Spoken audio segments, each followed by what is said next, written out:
Sedikitnya 12 orang termasuk 3 warga sipil tewas dan 2.800 orang lainnya di Lebanon terluka akibat ledakan pager massal pada Selasa 17 September 2024.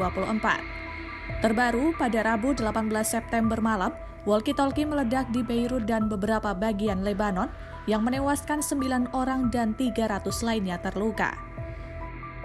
Lantas seperti apa sejarah konflik antara Israel dan Hizbullah yang telah berlangsung puluhan tahun itu?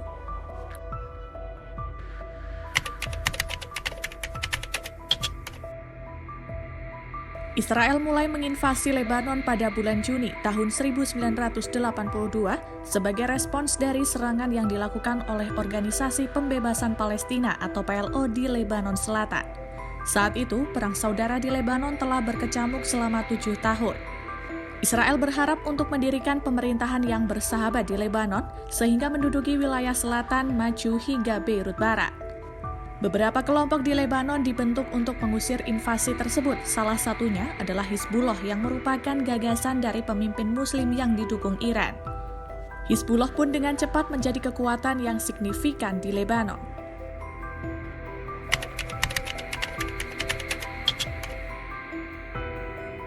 23 Oktober 1983, terjadi pemboman di beberapa gedung barak di ibu kota Beirut yang menewaskan lebih dari 300 pasukan penjaga perdamaian Perancis dan AS.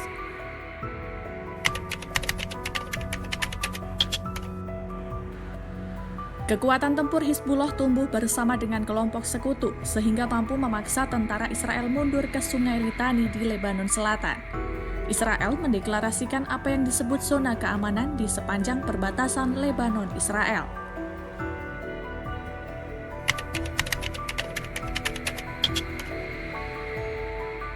Tahun 1992, setelah Perang Saudara di Lebanon berakhir, Hizbullah memasuki politik parlementer dan memenangkan 8 kursi di Majelis Lebanon. Kelompok tersebut beserta sekutunya sekarang memiliki 62 kursi di parlemen dan juga meningkatkan pengaruhnya di Lebanon.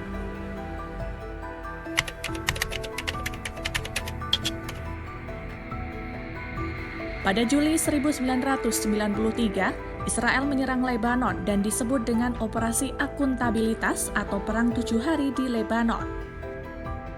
Serangan itu terjadi setelah Hizbullah menanggapi serangan Israel terhadap kamp pengungsi dan desa di Lebanon dengan menyerang Israel Utara.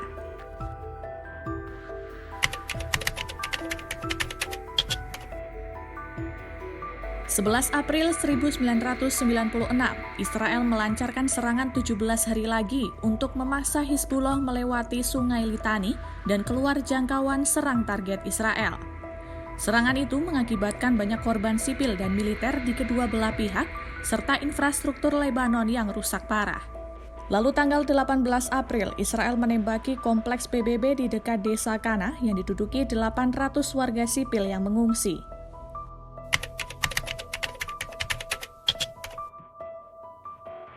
Hizbullah melintasi perbatasan Israel-Lebanon untuk menyergap kendaraan militer Israel yang sedang berpatroli. 3 tentara Israel tewas dan 2 lainnya ditangkap pada tanggal 12 Juli 2006. Hizbullah menuntut pembebasan tahanan Lebanon yang ditahan Israel sebagai imbalan atas pembebasan kedua tentara tersebut, namun Israel menolak. Perang Juli pun pecah dan berlangsung selama 34 hari, menewaskan 1.200 warga Lebanon dan 4.400 lainnya terluka.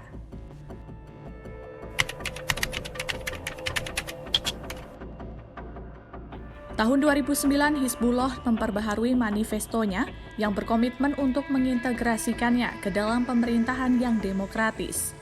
Manifesto ini menegaskan kembali gagasan perlawanan terhadap Israel sambil menunjukkan pengaruh Hizbullah di seluruh lapisan Lebanon.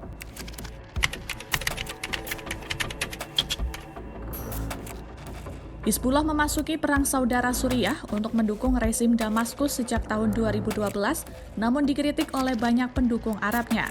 Pengerahan ini berperan untuk mencegah masuknya kelompok seperti ISIS ke Lebanon.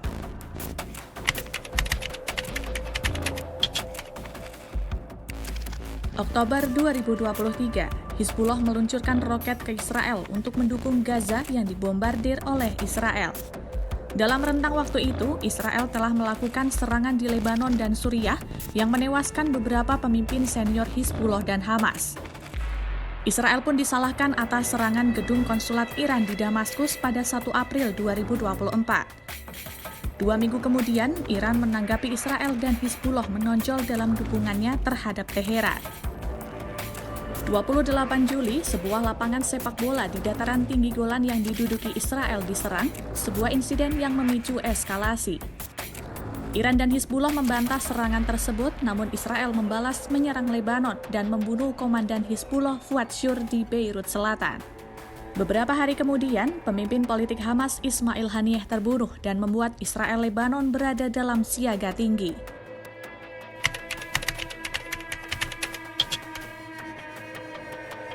Akhir Agustus, Hizbullah melancarkan serangan roket sebagai tanggapan pertamanya atas pembunuhan Shur. Selasa 17 September 2024, ribuan pager genggam milik kelompok Hizbullah Lebanon meledak. Sekitar 12 orang termasuk 3 warga sipil tewas dan 2.800 lainnya terluka akibat ledakan tersebut. Sehari setelahnya, Rabu 18 September, walkie-talkie dan peralatan bertenaga surya meledak di Beirut dan beberapa bagian Lebanon. Setidaknya 9 orang tewas dan lebih dari 300 lainnya terluka dalam gelombang serangan kedua itu. Hizbullah menganggap Israel bertanggung jawab atas serangan ini dan berjanji akan melakukan pembalasan.